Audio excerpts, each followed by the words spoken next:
This episode of the Christians Who Drink Whiskey and Their Open-Minded Friends podcast is brought to you by Guy and Lady Barrel alcohol-infused cigars.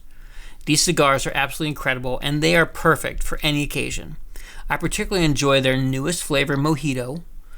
I'm not sure if you heard me correctly. I said Mojito-flavored cigar. I don't think it gets much better than that. Now, cigars are best enjoyed with company, so head on over to alcoholinfusedcigars.com and pick up a 5-cigar box set with any flavor of your choice. These cigars are great for birthdays, weddings. They're a great gift. You can give them for almost any occasion. I particularly love to get a cigar out, go on an evening walk, and pray. But you can use it however you want. Once again, thank you to Guy and Lady Barrel Cigars for sponsoring our show. Go to alcoholinfusedcigars.com and see all they have to offer. Please enjoy responsibly.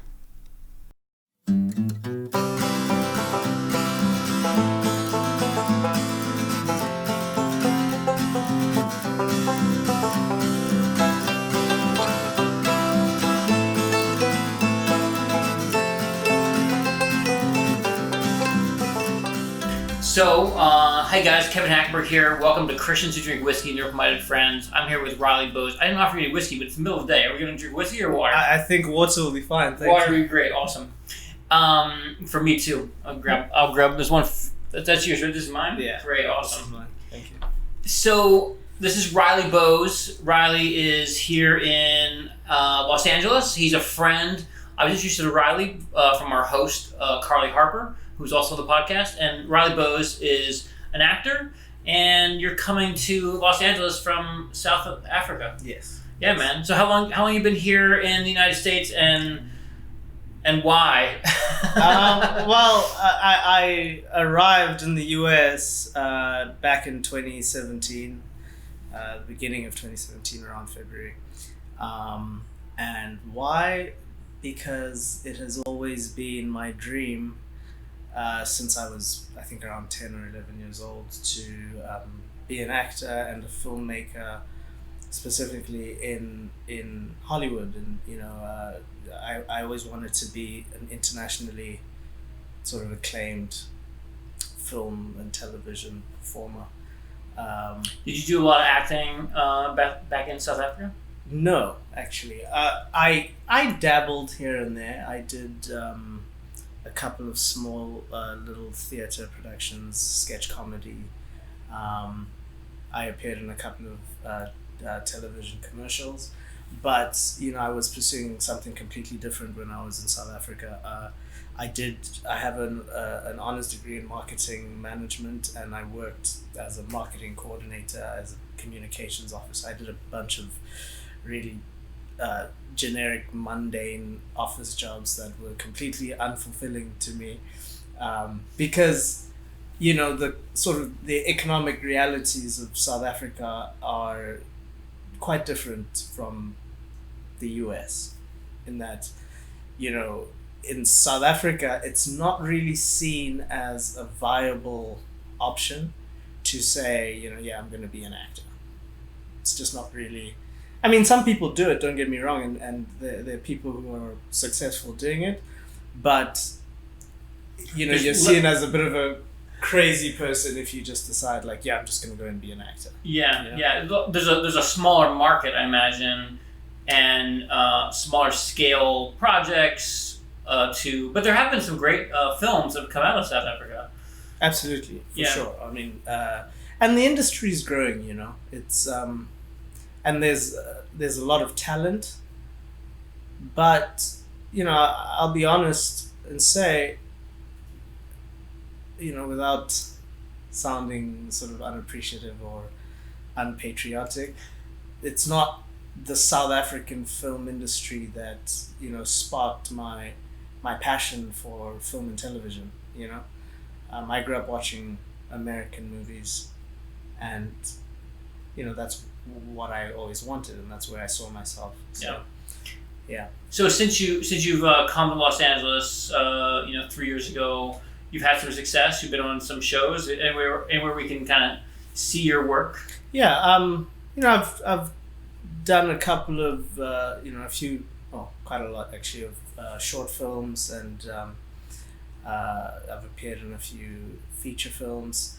The most notable project I've been on was a short film called Stuck, which made it into several festivals and won a few awards. You can catch it on Amazon Prime. It's on an anthology series called Discover Indie Film. It's on episode 3 of Discover Indie Film, and the film is called Stuck. That's pretty much my... That's your big calling card. Yeah. You send that out a lot with your when people want to see a reel or whatever, that Stuck's in there. Yeah, well, I mean, Stuck is in there, and but I've got a whole, obviously because it's real, I've got a bunch of other stuff on my reel. But I guess my most noteworthy accomplishment so far has been Stuck. Nice. Considering sort of where I'm at in my career. But you are booking and working a good deal. Yeah, I actually just wrapped shooting a short film called a comedy called CWDW&TOMF. It might turn into a series depending on how well it does. I'm currently in the middle of shooting another comedy series called Carpool Lane. I'm slated to shoot a feature film called The Heights. That's probably going to be next year. A lot of The Heights, as in Mr. Miranda from is it Washington Heights? The Heights? No. Not the former Hamilton director. No, I wish. Yeah, not that Heights. I wish, but no, it's not that. Not Heights. In the Heights. Then that's In the Heights. He's shooting that, I believe. A feature film version of In the Heights. Oh, really? I think so. Yeah. I could be wrong. This could be a very embarrassing moment for me to say. Or for me. Who knows? I don't know. Yeah, so I'm working, but I'm at a certain point. This is the beginning of my career. So you asked me earlier. You asked me if I feel like I'm doing well for where I'm at in my career. I do feel like I'm doing well, but again, I just started, so I'm hoping for a lot more. It was interesting. I was just talking with our Los Angeles producer Sarah Main here, and I have had a great career of 25 years doing a lot of different things, from commercials to corporate films to narrative films and many other creative visual projects. And there's this, for me, even still, I have this fear of missing out. And in a conversation we were having a while ago, I realized, just kind of listing off the many opportunities I've had, just realized I need to kind of have more of a spirit of appreciation for participation. And I think that, you're 3 years in LA doing all these films is a great thing. It's hard. It's harder. A lot of times harder for someone in front of the camera than it might be for someone behind the camera. So, congrats, man, on that. Thank you. I appreciate that. You said you were doing a lot of comedy work. Yeah, I do a lot of comedy, but I'm not a comedian. Yeah. Or I do dramatic work as well. Like Stuck, for instance, is it's definitely not a comedy. It's more dramatic. I am careful about sort of making a call on that at this stage. I don't want to pigeonhole myself, and say I'm in comedy, or I'd like to be able to do both. But you're versatile. You're versatile to be able to get cast into a comedy. Do you feel like comedy is a little bit more difficult to get cast for versus drama, or are you getting both equally? Or is the process different? That's what I'm really asking.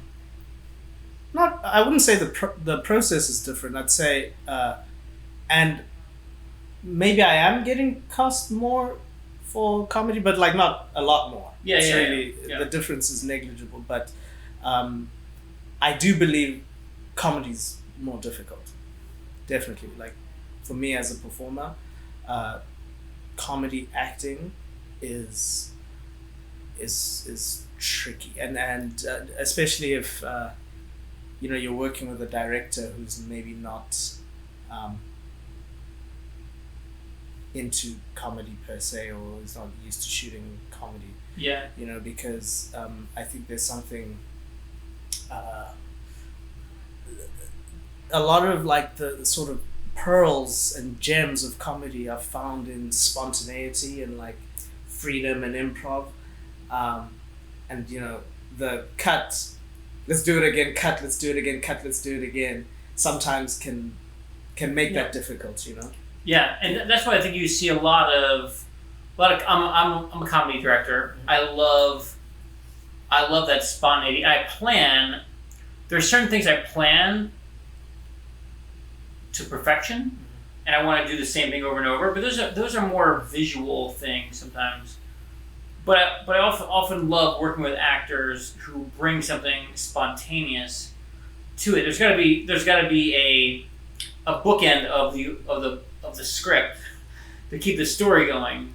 But in between there, I think there's a lot of room for spontaneity to find that extra little laugh or that extra little moment, depending on the moment of the scene. Yeah. Sometimes there's comedy is mixed with comedy comes out of drama, comes out of tragedy. It's true. So you have to make sure you hit those low points and have them be sometimes funny too. Absolutely, I agree with that. Yeah, I mean, honestly, I don't really have anything to add to that. Yeah. I think you hit the nail on its head on that one. What's it like? What's the audition process like for you? How often? What's your week like as an actor? Like, are you spending so much time like auditioning, and how's COVID been for that too? With COVID, it's made it that I'm doing a hell of a lot of self-tapes. I'm doing a lot of self-tapes. In fact, I had to kind of spruce up and upgrade my self-tape equipment and my studio. It's not really a studio, but because obviously there's more of an emphasis on the quality of your self-tapes, and there's a kind of unspoken about advantage that people have when they have really nice equipment, and which I think is not a good thing, by the way, but that's probably a topic for another time. So if you get two performance, you're saying if a director like myself or a producer, casting agent or director, if they see a performance that's like kind of like the lighting's they might look at that. It's a presentation. It's all about presentation. It's a presentation. Does this actor have their act together to give you a good tape? The technology side of it, right? Yeah. And I think that's unfair, because if you've got a lot of money, that problem is pretty much handled. It's pretty much taken care of, and if you don't, you're gonna struggle more. I think going to an audition and being in the room levels out the playing field and makes it very fair. And also there's this, they kind of offload the responsibility of creating an environment, a controlled environment for self-tapes, which would normally obviously be on them, right? The casting director and the production. Yeah. But now it's like, I have to find someone to read with, and I have to, I've got roommates, and I have to ask them if they can be quiet, and they just made a noise, and the puppy just came in and is barking during my self-tape. It's like, but you're getting a feel for what it's like for us as producers. Exactly. And I get it. It is what it is, though. But don't you get an opportunity to do more auditions because you don't have to physically be there?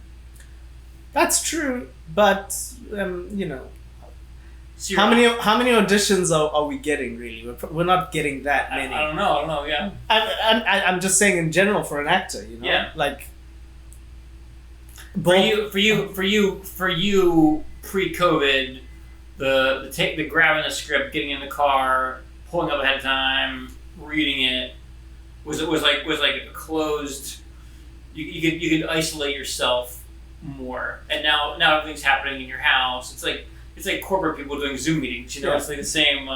exactly. The kids are there, the homeschooling. We're all going through it, but Yeah. And there was also a kind of sort of peace and bliss that comes with just doing it and being like, it's done, and whatever I did, they either liked it or not. But now it's like when you're doing self tapes, you're like, I've got 6 takes and I'm looking through them. That one might get it. No, and like you spend like hours just kind of evaluating all your takes. Yeah. I'd rather just go to the audition. Like. But wait, you're saying it's might add a little more time, might add a couple, it'll get a little more gas out of your pocket, but it's easy, clean. Exactly. Nice. Interesting. I've not. For me, it's been. On the flip side, it has been great to have the auditions come to you. Yeah, I can imagine. I'm sure it's like But it also is not. It also is not the same. It definitely is not the same. It's not the feedback loop. I've done a couple auditions on Zoom, but the feedback loop is not the same.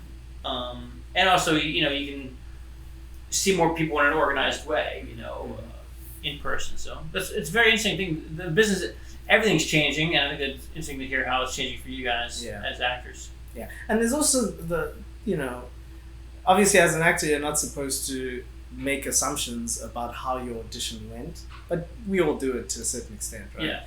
And when you go into an audition room, you kind of read the room. You feel, what you're getting from the casting director, and I don't know. There's just something about that I appreciate that you don't get doing self tapes. With self tapes, it's like I did it and now I'm just sending it into the ether. I don't even know if they saw it. Sometimes you like we hear about how they're like, if they see this or whatever in your tape, they don't even look at it. So get your tape in early. What are those kind of things? Obviously, as actors, we're always trying to figure out how to break in, how to succeed in this industry, and there's a whole industry of people who actually basically sell the business of acting, how to make it as an actor. Same thing, business producing, business directing. Exactly. So they give us sort of like tips, and one of the things they say, for instance, is if you've got like a big, you should always try to get your tape in early, because, and I mean, it makes sense. If you're a casting director and you need, 5 people, and you get like 150 options, and you see like 5 that you really like in the first like batch of 20, you're probably gonna. I'm not saying that people do that. Job's done. Yeah, people are probably like, job's done. So if you were like number 90 on that list, they might not even consider or look at your things like that. So when you send your self tape, there is always like this little bit of doubt as to whether they even looked at it, whether they even looked at it with an open mind. You know what I'm saying? Yeah. So yeah. Do you know the numbers? Some of the recent ones, it's kind of fun. We're like, Riley and I here, producer, director, actor, and we're kind of like, the veil's being dropped. What's happening in between? What are these casting directors doing to us? The question I had was, do you know how many people you're submitting with? Like, are you getting 100? Because recently, for some smaller stuff I've been doing, I've not been getting that many submissions. Maybe I get a typical casting session, a 4-hour casting session, I might get, 50 people. So do you get a litmus test of how many people you're submitting against? Never. Yeah. Never. And, that's why we get agents and managers, right? Because my understanding of all these things that go, even the big fuss about the quality of the self-tape, all of these things are screening mechanisms. They're just ways to thin the herd, right? Yeah. Because anybody can just say, I'm an actor. Like, you can wake up tomorrow and be like, I'm an actor. You don't have to take the bar. You don't have to do your articles, whatever it is. You just decide to be an actor. So I feel like casting directors are trying to like thin the herd. Put up the gate. Exactly. And agents and managers are a big sort of mechanism for that. So when I get an audition from my agent or my manager, I'm hoping that I'm part of a smaller group now. Yeah, You know? yeah. But I have no idea. Have you gotten any in your 3 years here? Have you gotten any like direct work from maybe a director or producer that you worked with before? Yeah. Any repeat business? Yes. That's awesome. That's always great. I mean, Yeah. it's like and it's just so affirming, you know, because it says to you as an actor that they were really happy with what you did for them in the previous project you worked on. So yeah, That's awesome. I have. Mm-hmm. That's awesome. Cool, man.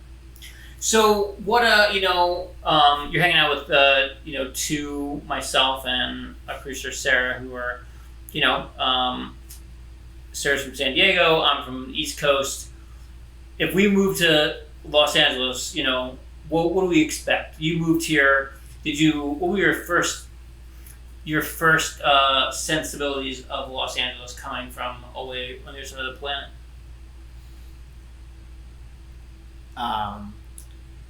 Wow. Okay. So LA is like amazing, right?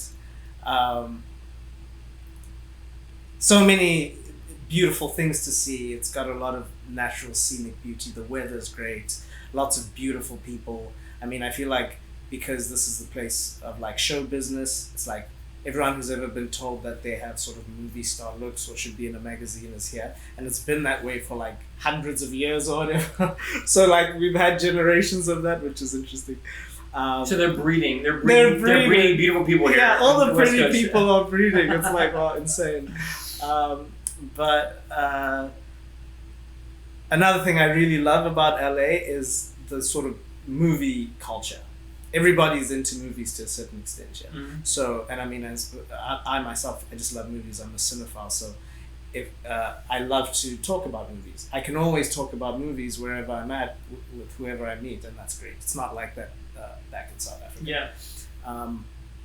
But sort of on the downside, there's this weird sense of isolation because everybody's here on their own sort of individual mission, chasing whatever dream that they have. There isn't a sense of community, which, I mean, I don't expect to be in like a small town where everyone knows each other, but like in LA, it's lacking to like a problematic degree. It's like you'll meet someone and that's it. Yeah. You'll probably never meet them again. You'll never bump into someone. That's just something that like never happens. Yeah, I think just because of how big the city is and how many people are in the city, it's like back home. I find myself bumping into people all the time. Friends, people I met maybe at parties. Here, it's just never gonna happen. So if you don't take a person's number and become friends on the spot, it's like that's it. And that's kind of It's interesting that you mentioned a couple of reasons for that, individual journeys, etc. But as a part-time New Yorker right now, I've heard people say that the island of Manhattan is a really small island because everyone's outside. No one's in cars. They're in subways. They're walking the streets, and so I've bumped into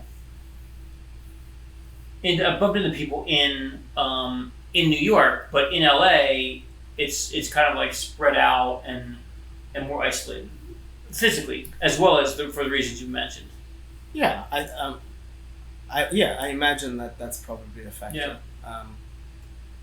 But it does still feel congested, and I don't know. Sometimes I do feel like I don't have space. It's spread out, but congested. Yeah, that's weird. Yeah, I don't know. I feel the sense of isolation. I mean, even if you live with people, LA has a certain cultural thing where it's my life, my space, my time. I might live with 3 people or 4 people, but like, it's if I bump into them, it's like, hey, I'm doing my thing. Hey, I'm back. Don't bother me. I'm not gonna bother you. It's Yeah. And I don't think that's a good thing. I think you find in South. Were you from the city in South Africa? Yes. I'm from Pretoria. It's one of the 3 capitals. We have 3 capitals in South Africa. That's weird. I'll explain it to you someday how it works. But Pretoria is people kind of see it as like the main capital. It's almost like the Washington D.C. of South Africa, and it's it's like it's a thriving metropolis, and it's not as busy and fast as say Johannesburg, but it's got elements of that, but it's nothing like LA. It's in Pretoria. It's a huge city with like a big population, but we kind of all know each other. Everyone kind of knows each other. It's like, oh, that guy, who's that guy's friend, and I know him. I don't think I like him. It's like that. It's like that. But here, it's you just don't know anyone. Yeah. And like I think as a result, people are constantly reinventing themselves, which is it's like you come here. I'm this new person. I'm coming from whatever Nashville or whatever, and I'm gonna have this new life. And then you get here, and then like 6 months later, you're creating a new person, and you can do that because no one knows me, even though like I've met like probably 2,000 people in the past like 2 months. Yeah, no one knows me. Yeah.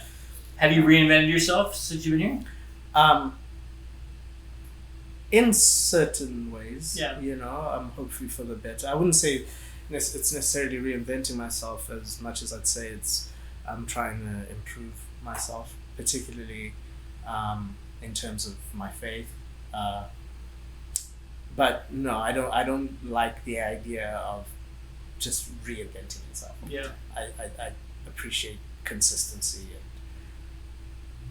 and you try to be the same yesterday, today, and forever. Yeah. Reminds me of someone I know. Well, Riley, thank you, man. Let me just take a quick second here. I'll take a little break, and we'll be back and talk with Riley about some of the other questions I usually ask many of my guests. This episode of the Christians Who Drink Whiskey and Their Open-Minded Friends podcast is brought to you by Dad's Hat Pennsylvania Rye Whiskey.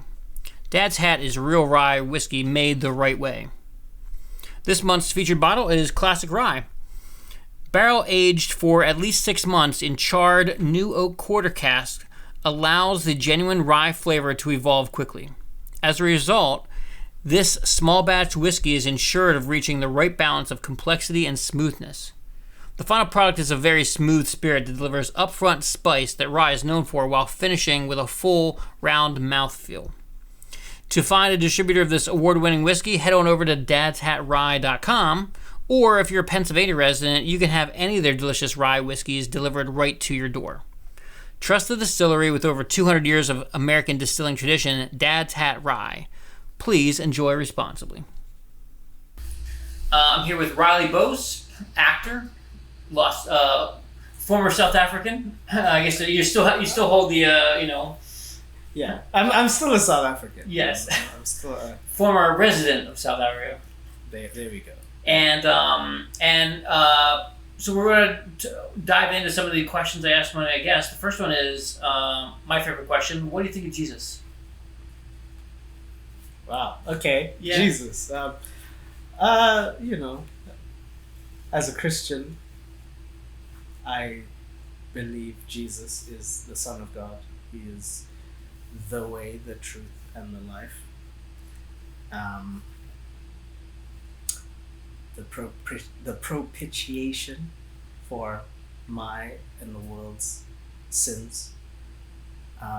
Propitiation. That's not a word we hear often. Yeah, it's kind of a new word to. Can you define propitiation for me and our lives? So propitiation is an offering to a deity, God, Yahweh, to, for lack of a better word, appease him.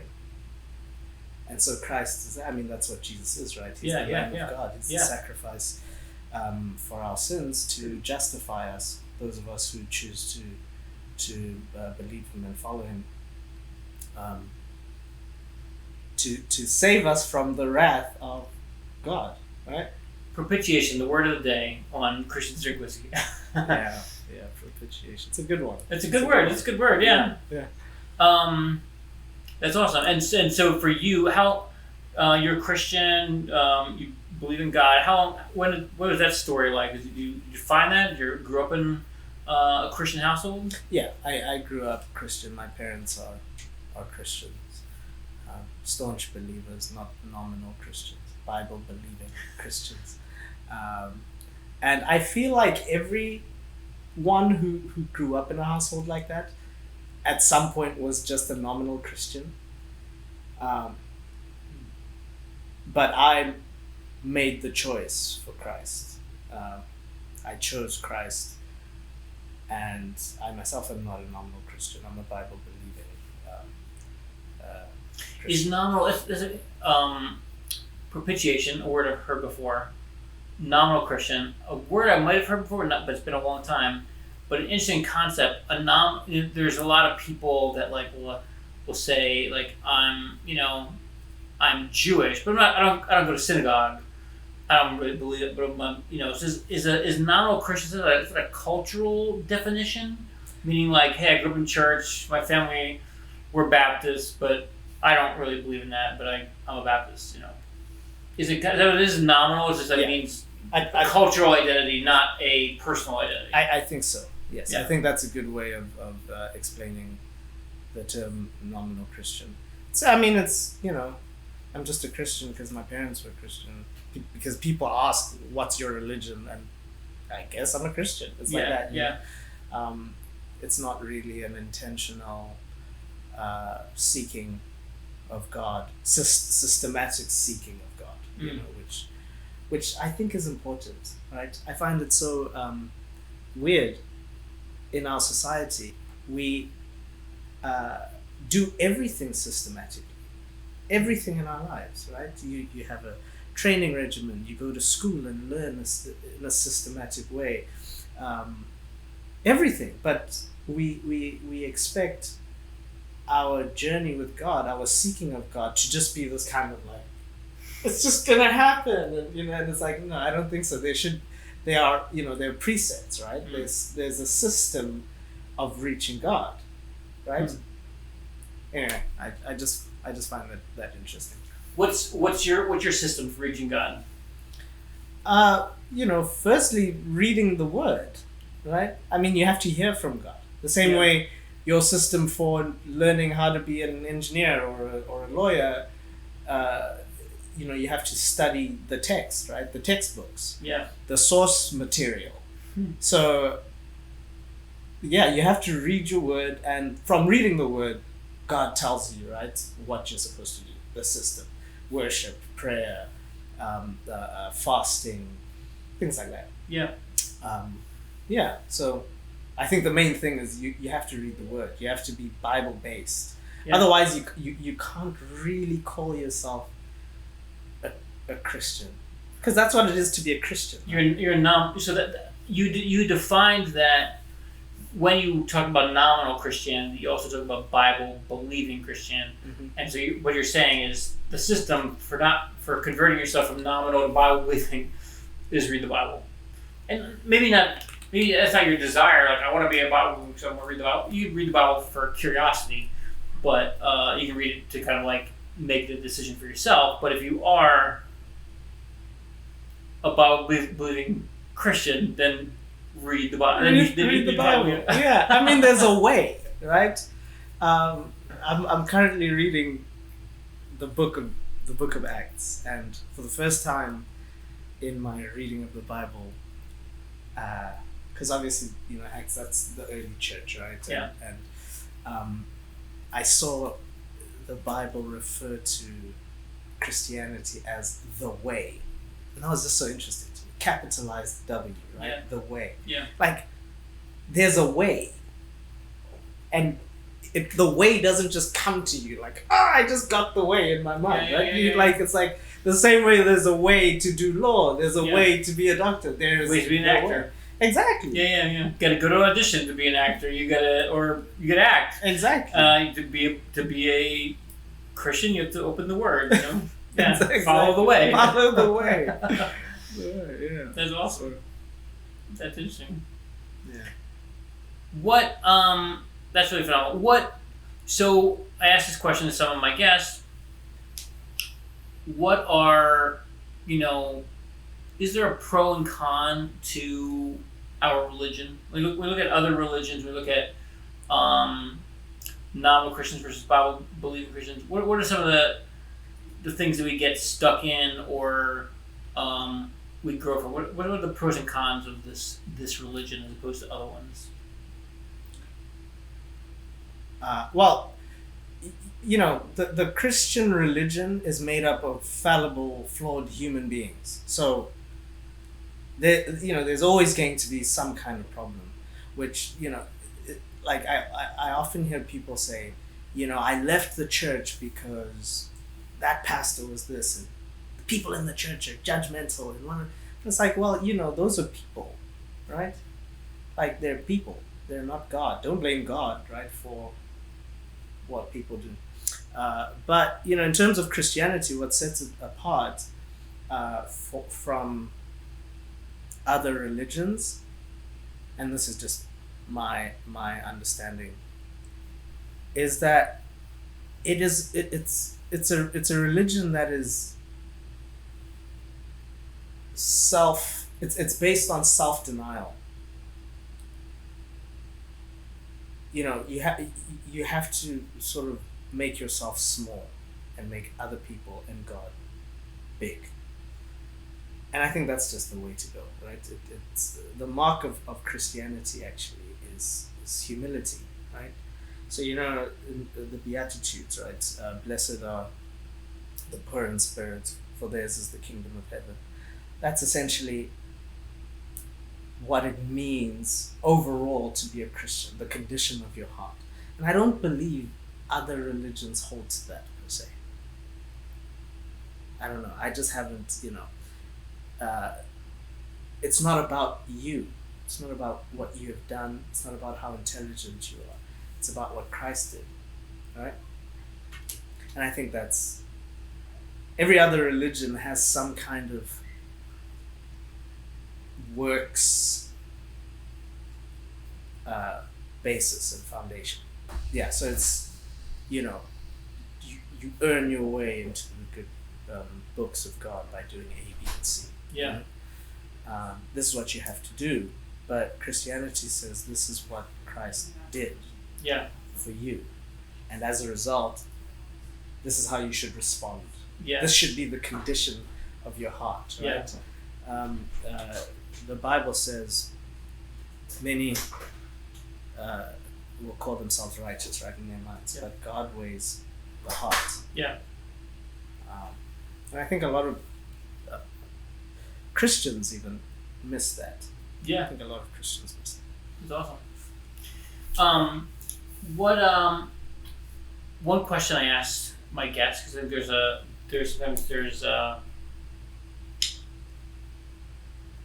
nominal. Nominal comes from like normal, right? It's similar. I could be wrong. My linguistics might be off, but there's this world of normality that we live in, and it's like paying the bills, and the sun goes up, sun comes down. And one of the things I find interesting is that it's not quite normal to think about another being on another plane as us. And so one of the questions I ask my guests, whether they're Christians or not, is, have you ever had any paranormal or supernatural or spiritual personal experiences to kind of like get out of this nominal plane and to kind of experience something else, supernatural, I guess?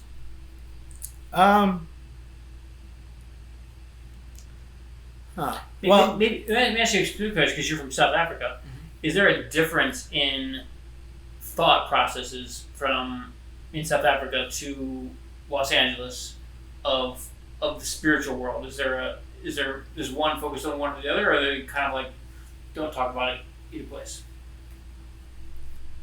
Not really. I think the world is a very spiritual. People are spiritually inclined. It's in our nature.